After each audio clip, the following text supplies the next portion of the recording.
Hello, everyone. I'm Dr. BCW. Welcome to Beyond Clinical Walls, a video and podcast series that highlights healthcare, health inequities, and diversity in conversation, which is needed in all areas. So today I have a special guest, Dr. Tina Opie, who I have to say not only is become a colleague, but truly a friend, a confidant, and I am grateful just to have her with me today to share all of her knowledge as well as really highlight what she does every day, but how she helped me in the world of advocacy when I faced a racial practice that happened against me. So I'm really grateful to have her. Dr. Tina, go ahead, take the floor. Thank you so much, Dr. Bio. And I will tell you, I feel the same way about you. And I remember when we met, what was that? May in Reno. We met at TEDx Reno. And I remember we saw each other. It was you, Christina, and I, three Black women Mhm. at Yes. TEDx Reno. And we were drawn to each other like magnets. And we were together pretty much for the rest of the time that we were there, and confiding in each other, supporting each other. We had a meal together, and I even got out of bed. Remember, I was like, I'm taking a nap, and I won't say what I said. I was butt naked under the covers Yes, because you were. I was like, I'm drinking my water and I'm asleep. But I got up and got dressed and went downstairs, and we had a drink together and we were talking, and then we parted ways, but we've kept in touch ever since. And it's a very special relationship that we have because we've developed a sisterhood in a short period of time, I would say, because we've gone where I think some people are afraid to. We've shared information. We talk about money, we talk Yeah. about family relationships, we talk about parenting, we talk about being wives. We talk about what happens when money is tight and you're an entrepreneur. So we have really been vulnerable with each other. And I think as a result, we have this beautiful relationship that we've established. And I'm very grateful for you. So thank you for having me. Oh, thank you for being here. And I just want to second the fact that, you can have lots of relationships, friendships with people, but the core of that friendship is about connectivity and being able to really share the true things that are happening in your life, not all Yeah. of the, things that we see on social media, but who is there for you when you are having all of those Yeah. issues that we face every day in life. And it's amazing to be able to have someone that takes you all in every Yeah. aspect and is there to promote, help, guide, and tell the truth. Like, I Yeah. think that is a huge part of our friendship, and I'm grateful for it. So, Thank you. yes. So I would love to have everyone get to know your background and all the things that you do because you do so many different things. And then we'll dive into the topic at hand, which is racism in social media. Yeah. So, in terms of my background, so I'm a military brat. I'm from the United States, and and I do feel I come from a background where I'm going to have to pay homage to my parents because they have a lot to do with why I am sitting where I'm sitting. So, Robert and Claire Pittman, my father was in the Navy. My mother was in the Marines. And yes, back in the 60s, my mother was in the Marines. Back then, when women tended to get married, many of them left the military, which my mom did. And I was born in California, lived in the Philippines, back to California, and then grew up primarily in Virginia. And that explains a lot. I was pretty consistently in new environments. So almost always on the periphery of social groups, trying to figure out how to make my way in, which sort of explains, my dissertation was on peripherality. I studied marginalization. I had to learn how to use humor and comedy as a way to learn how to influence people, not get beaten up, gain favor with people. I am married, 23 years in July. We have a Yes. 23 years. We have a son who will be 21 in November, a daughter who will be 18 in August. She is heading off to play Division I lacrosse at Howard. Our son is playing lacrosse at Herkimer Community College, and he will see what he's going to be doing. He's following the path of my husband, Dr. Frederick Douglass Opie, who is also he's a full professor at Babson College. He teaches history. We live in the suburbs of Boston. Um, what else? I study leadership, culture, diversity, equity, and inclusion. This is the book that I just published with my co-author, Dr. Beth Livingston. It's called Shared Sisterhood. And basically, I try to help the world be a better place. I try to help organizations be less racist and sexist, and people be less racist and sexist. Yes. Uh, you know, to liberate themselves, because many people talk about that. The goal is liberation. It's equity. It's economic freedom. Those are the goals, and then there are different pathways to get there. In terms of personal things, I love fashion, jewelry, makeup. I love to sing. I love movies. My parents live in Florida. I'm not crazy about the state of Florida. Everyone wants to go. I'm sorry, but some of the crazy stuff that's happening in politics, I'm like, the work that I do has been under siege, and yet I persist. So Yes. that's a Well, little bit thank of background. you. I know there's You're a welcome. lot there, and I'm just glad to have you share even a small portion of all the different things that you do in so many different ways. And so today we're going to talk about a recent event that happened to me.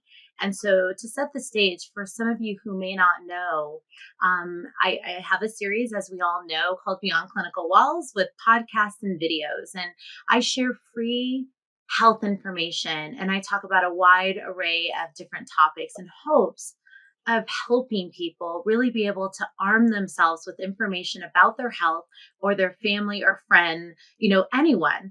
And so I received a comment on one of my videos, and it was, when did we start giving? And it was an emoji of an ape scrubs. And in social media, of course, we often get all different types of comments, some things that are nonsensical, some things you're like, what exactly is happening here? But with that, it was very clear to me what was the intent. And Mhm. it's important that I mention that, because this was of a whole different level. And so after I saw that comment and I processed how that made me feel, I thought, okay, what can I do? Because I'm solution oriented. What can I Yeah. do to put this forward and fight back in a way that is, considered the right way to do it? And so I put in a submission and stated this is what happened. I qualified it as hate speech. And about a week later, I received a response from Instagram that stated that this did not meet their qualifications for hate speech. And so when that happened, I really, again, had to take a step back and think about it, what I just read. So Because, can you just? I want to interrupt because I just want to yeah, make sure because everyone is hearing what you just said, Dr. Bio. You were kind enough, out of the generosity of your heart, to share a free resource, medical resource. Someone said, since when did we give, and they put a gorilla or ape emoji, scrubs? You then report that to Instagram, because this happened on Instagram's platform. You mhm, report it as hate speech. And Instagram pretty quickly responds back to you and says, this does not violate our community guidelines for hate speech. Is that correct? that is correct. Okay. So I just want to make sure that everyone is hearing what Dr. Bio just said. Because when she can, anyway, I'm getting ahead of the story, but No, that is go for it. absolutely crazy. That's Right. crazy. Was really hard to digest. And so now I'm going to go with, after that happened, again, I tried to take a level of curiosity, let's just call that, when I saw the response. Sent in another appeal, and I thought, I am going to share this with the world, but I'm going to, and you saw this post, and I would love your thoughts on it, Dr. Tina, because you know where I was coming from. And I wrote a very open post, and I just wanted to know what others felt, because I didn't feel like it was important to write it in a way that was aggressive, in a way that I know that I could actually get banned. And we'll talk about that later, why I had to write it the way I did, because I wanted to make sure that it was out there. And so a lot of people don't know that's why I crafted it the way I did. And that Yeah. kind of leads into a couple of other things as well. And we'll get to that with the comments when people were asking me to show the name. So moving forward, I wrote it in a way that hopefully I wouldn't get banned or suspended or called out as harassment against the person who actually wrote that comment. And so when I did that, I have to say my friend, my confidant, my sister, Dr. Tina, jumped in immediately when she saw the post. And I would love to hear your thoughts when you saw it, when you saw my post. Well, I was immediately, what do you need? How can I help? So Yes. I had multiple multiple reactions because I'm outraged and then I'm jumping into action.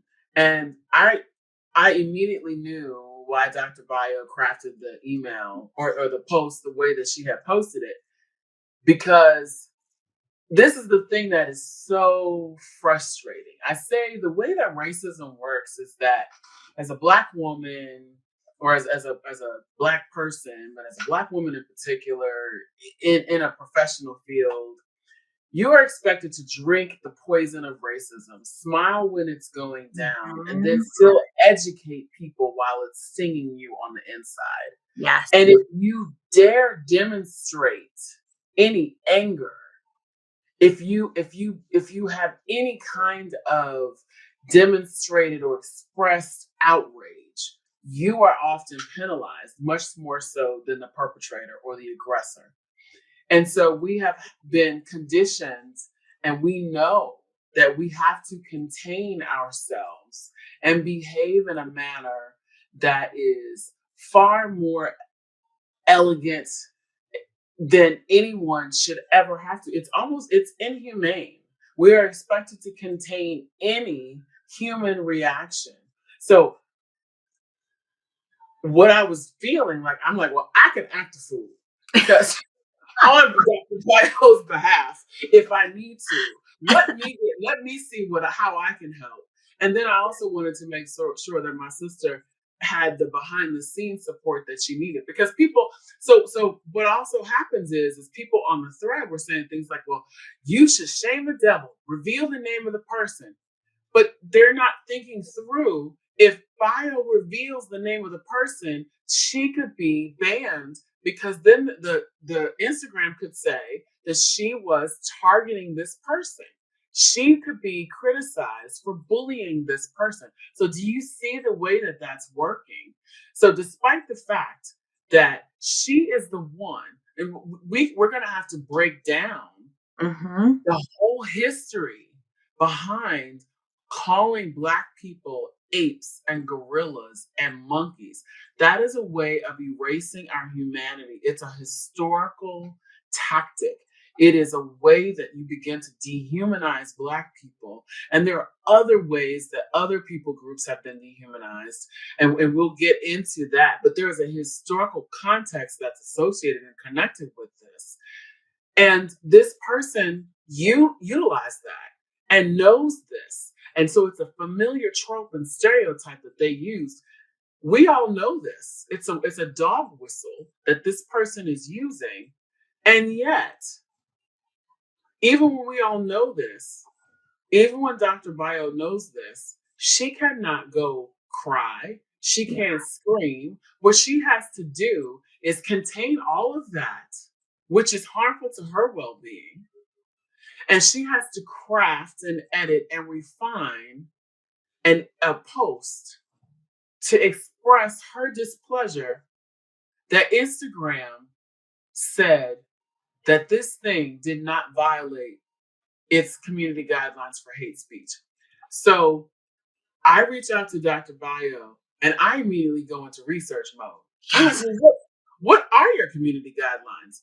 And lo and behold, I see, I can't, I went through, and this is another issue with Instagram, and which is owned by, or Facebook. They're all part of one organization, Meta. They're all owned by the same organization. When I went to, I don't know if it was Facebook or Instagram Bio, you're gonna have to keep me honest. Instagram. Oh, well, Yeah, it was when you found the policy. yeah, Facebook. I think it was on Facebook you found that yeah. policy.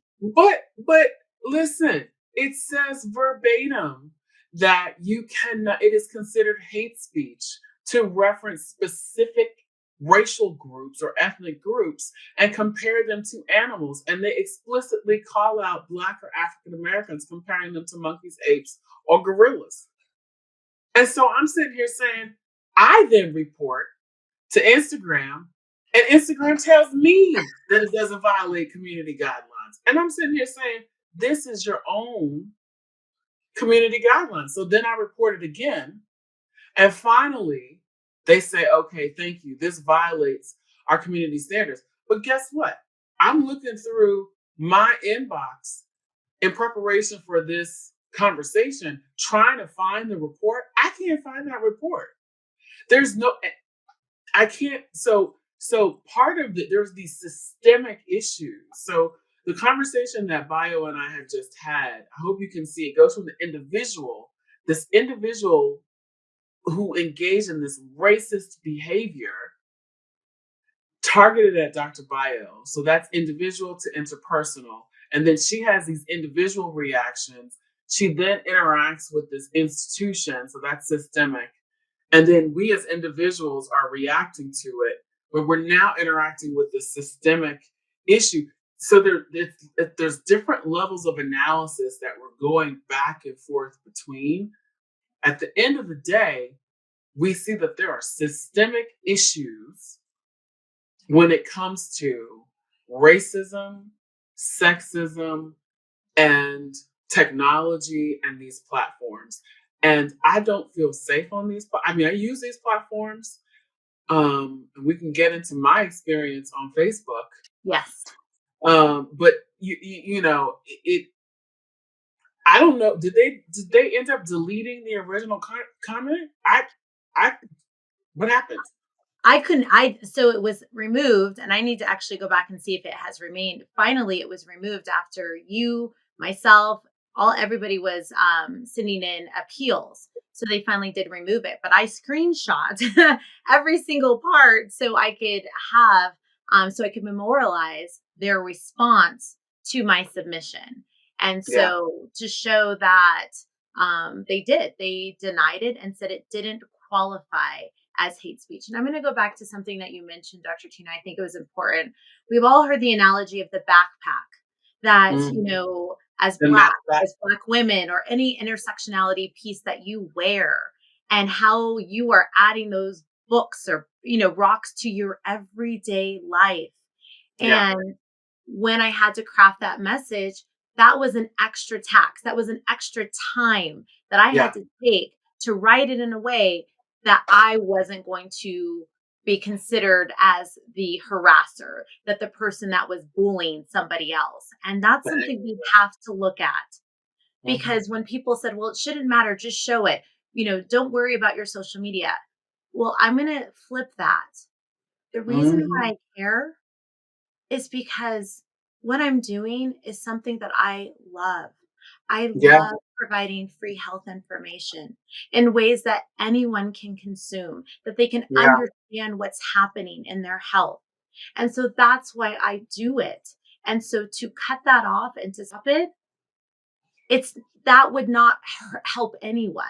And No. so through that conversation, just trying to explain in the comments, that is why I did what I did. And so I think that piece is so important. And I want to jump into, you know, Dr. Tina, when you and I were talking about what you experienced on Mhm. Facebook, and especially at the height of George Floyd, all of the things that were happening, because I think this is another piece that needs to be elevated. And it helps also shape the whole discussion of interpersonal, of systemic racism. Yeah, I mean, so I do local media work, and I mentioned I'm in the Boston area, and I was on the PBS affiliate, and a celebrity had made a comment, and he was a white man, and my comment, it was right after the Me Too movement, and I was on giving commentary about that, and my what I said was, look, this movement is in its infancy. And I get that this white man is trying to intervene and redirect and mansplain. He may very well have valid points. But what I need you to do, sir, is write your opinions in a journal, wait 6 months to a year, let these women have their time, and then join the conversation. But have some respect, defer, listen more than you talk. Well, that infuriated people. And I started to get hate mail on Facebook. And my name is Tina Opie. I was on Facebook as Tina Opie, I believe at that time. And they could find me because that was my name on the local news channel. And the things that they were saying were, how dare you? You're a professor and you're teaching. So my college campus is an open campus. And what that means is you don't have to go through security.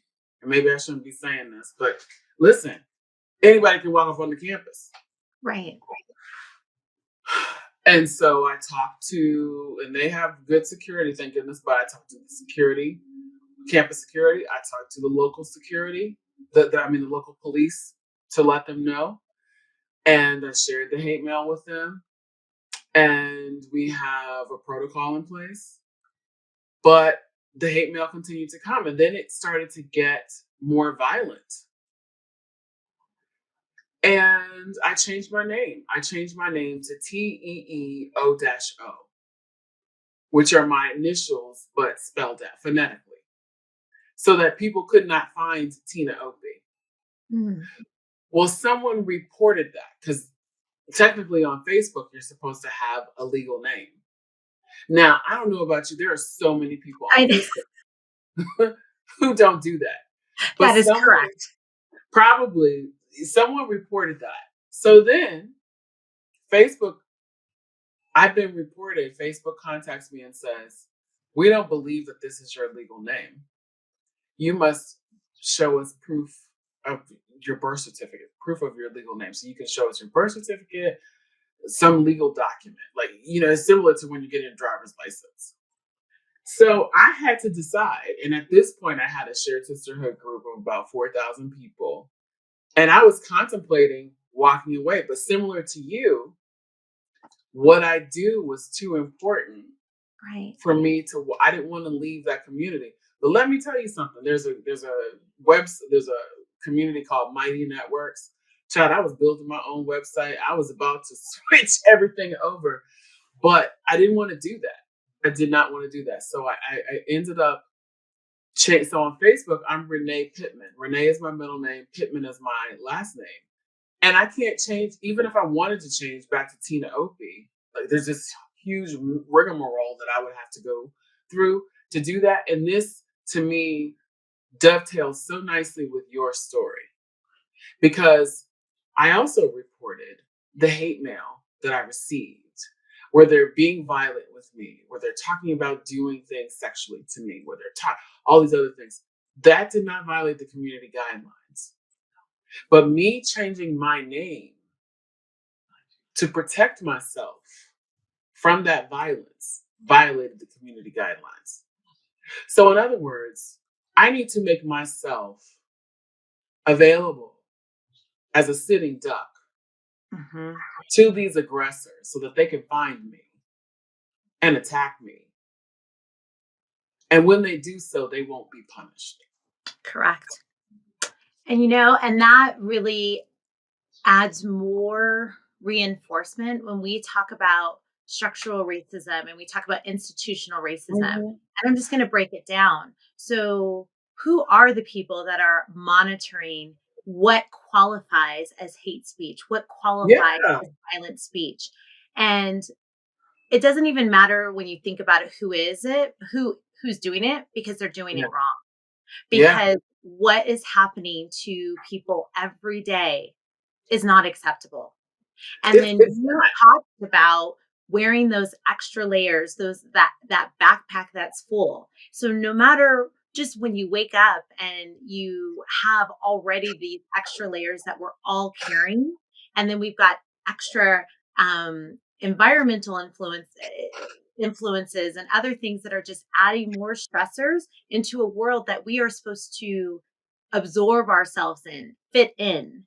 And there's a problem. And that's why I'm so glad that we're talking about this.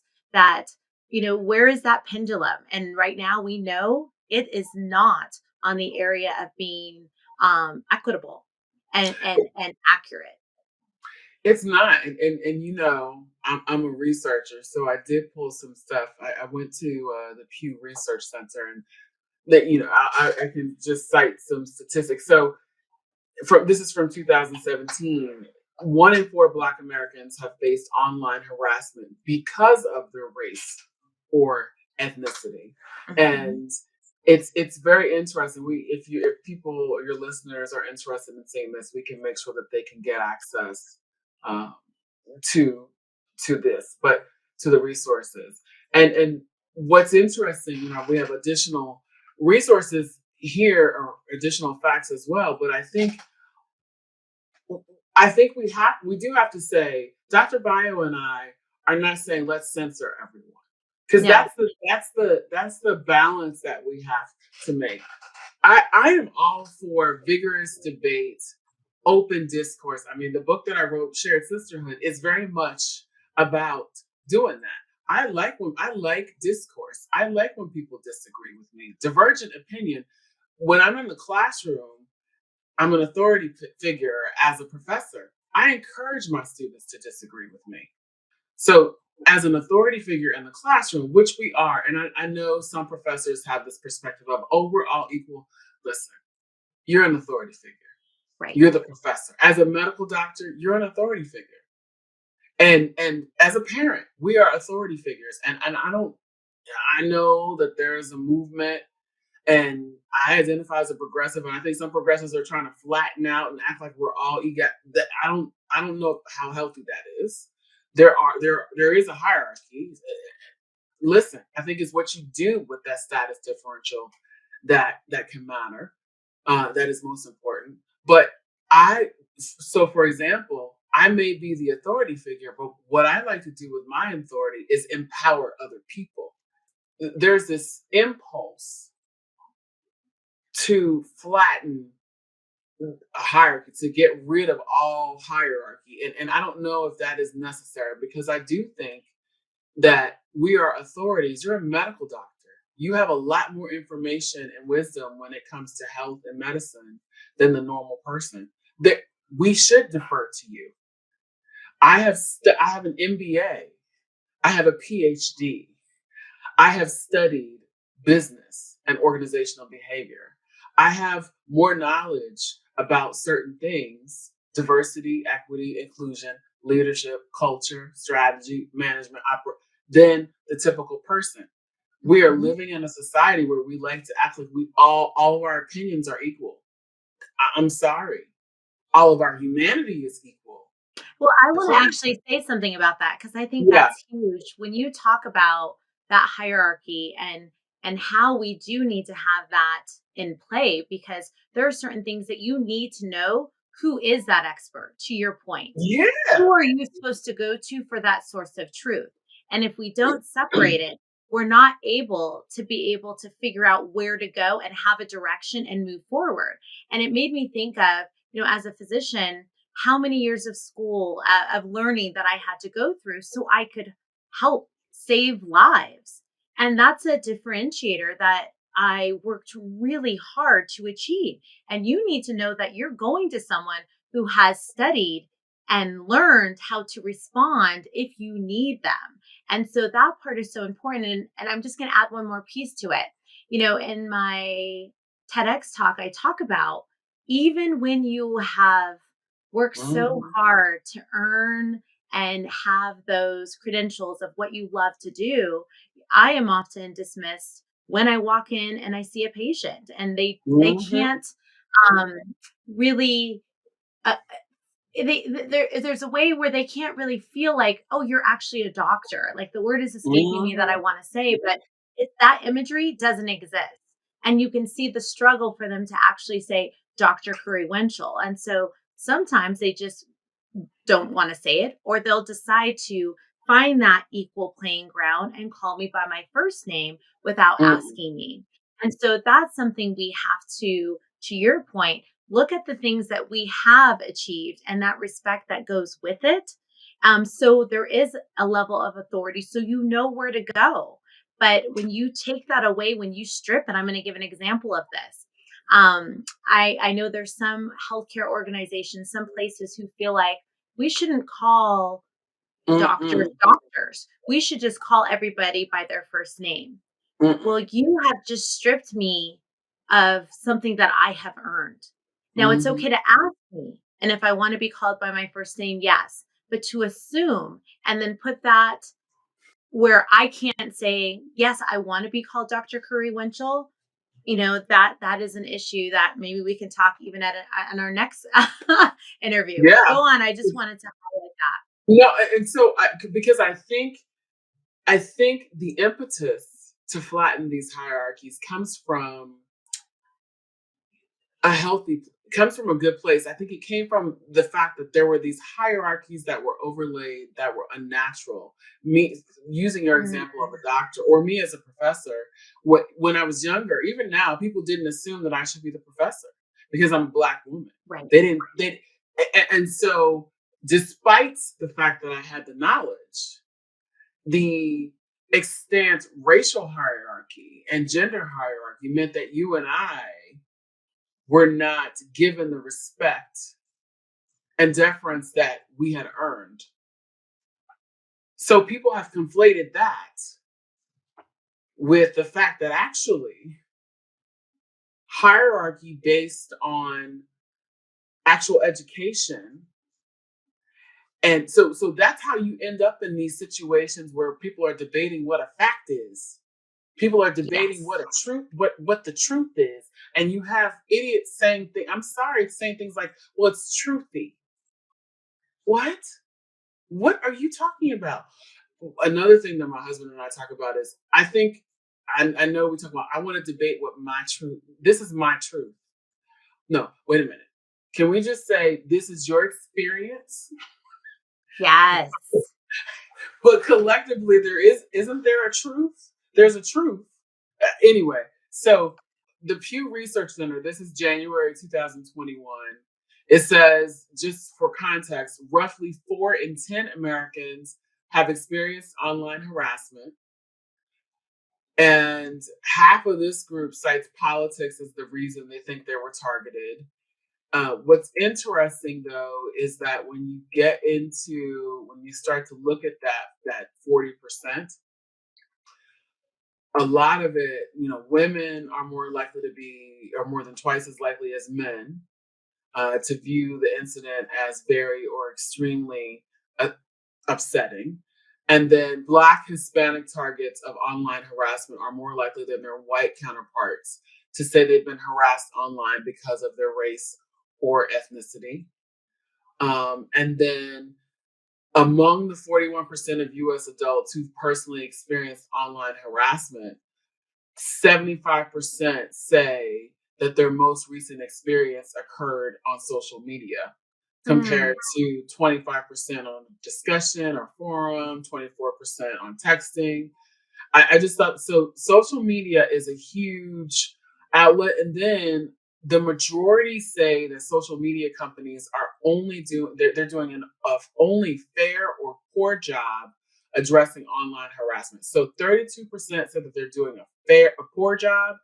47% say that they're doing an only fair job. So if you add those two together, that's 79% say that they're doing only fair or poor.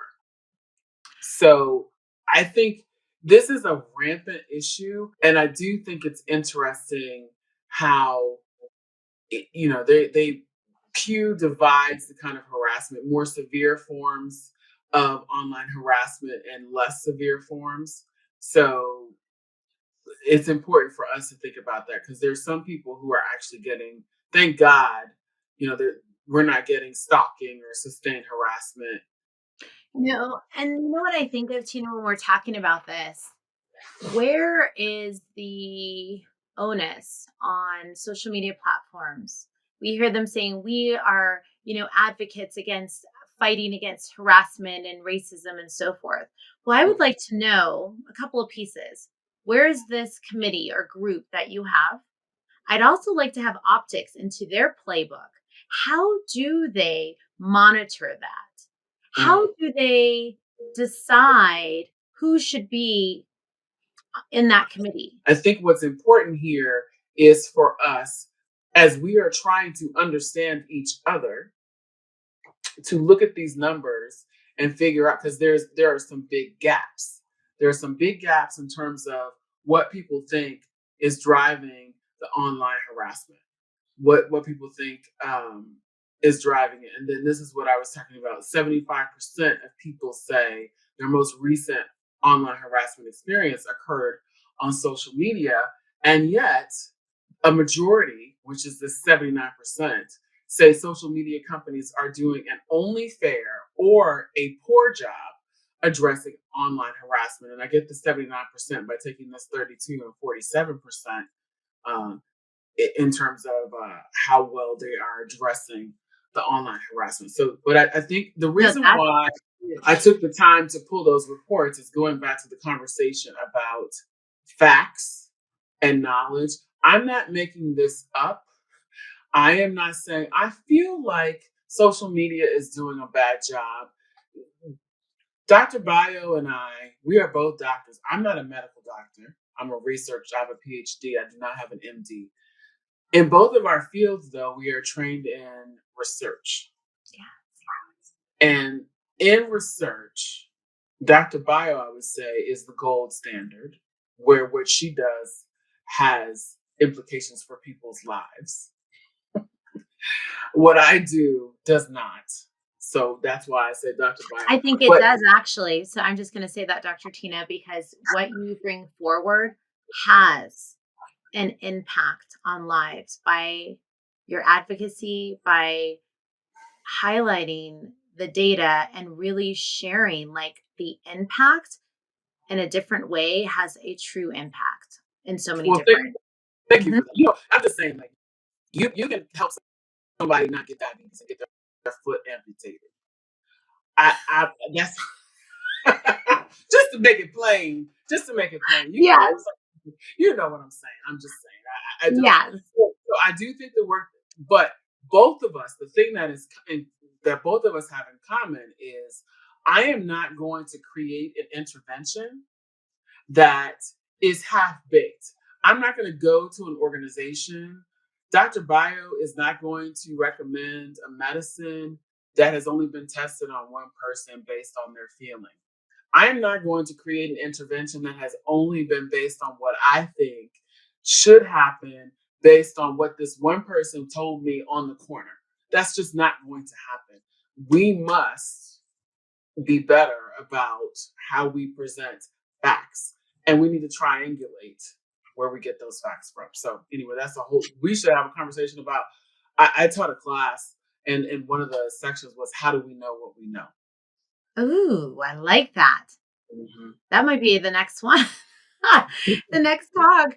But I think, one part when you were sharing the data and everything like that, it really makes me curious. I like to lean into that of we hear social media stating that, they're actively fighting against racism and Mm. so forth. But where's that playbook? I'd like to see it. And I'd like to also know who is on that committee, who is making these decisions, even at a granular level of what is Mm-mm. considered hate and not hate. And let me go a little bit deeper. How did you decide that? What is your definition Yeah. of what hate is? Because if you haven't even created that piece or had a shared definition of what that means, your work in preventing this isn't possible because Yeah. the people that are putting it forward have no idea of what that is even supposed to be. So that is one, call out that I'd like to make. Yeah. It's transparency. Mhm. It's transparency and clarity. And I mean, I don't think it's a coincidence that I can't even find my report on Yep. my account. I don't think that's a coincidence. I should be able to click a link and easily find all of the supporting documentation that I submitted because I submitted supporting documentation. I should be able to find the correspond. It's not easy for me to find. It's a challenge, and why is that? Correct. Why is that? So I think what was clear to me was that it felt as though it was an ad hoc decision making process. And we have seen on certain platforms where particular divisions or departments can be gutted by the idiosyncratic decisions of one person. This person decides this is not something that I think is important. We're going to cut the budget. I mean, that person, I went to TED. And that person was on stage talking about purchasing the bird organization. And I walked out because this person believes that Mhm. unless it's illegal, it should be protected free speech. That's what he said on the stage. And I immediately said, that means you could threaten someone with death, and Yep. that might be protected free speech. So what does that mean for historically marginalized communities? That you're potentially under siege. And we've seen that people who have were threatening to behead people are now sitting on committees in Congress. They've been reinstated. People who have been barred from using certain social media platforms are now back on those platforms. We are going, in my opinion, in the wrong direction. And I don't know how people are going to respond to this content. We'll see. Yep. Uh, we will see. Well, and that kind of our hopes by highlighting what has happened to us, which I know has happened to people listening to us, right now. Our goal is to see how we, have a collective voice, continue to raise that voice and talk about what is happening to us every single day. And so, Dr. Tina and I are going to do a couple of live events as well. Let us know what you thought about this. Tell us what more ideas or topics or things that you would like us to delve into on this topic. So we are going to keep this conversation going. Again, thank you, Dr. Tina, for just your presence, your knowledge, your guidance, and just continuing to invest in doing the right thing and fighting for all of us. I think together, that's what we have to keep doing when we talk about people of color, marginalized communities. We have to continue in this work. Dr. Bio, thank you so much for having me. And to your listeners, I encourage you all, share your stories in the comments when you're hearing this. Tell us your situations, the experiences that you've had. Post links if you've had situations like this. If you've had Mhm. positive experiences, share where people like Instagram, Twitter, LinkedIn have positive Facebook have positively responded to you. Let us know because what we're trying to do is figure out how to make these situations more transparent and clear so that we can have safe communities. Thank you again, Dr. Baya, for having me. This has been awesome. I'm looking forward to having more conversation. I am too. Thank you again, Dr. Tina. Well, this is Dr. Bio Curry Wenchel. Thank you, as always, for joining me on Beyond Clinical Walls.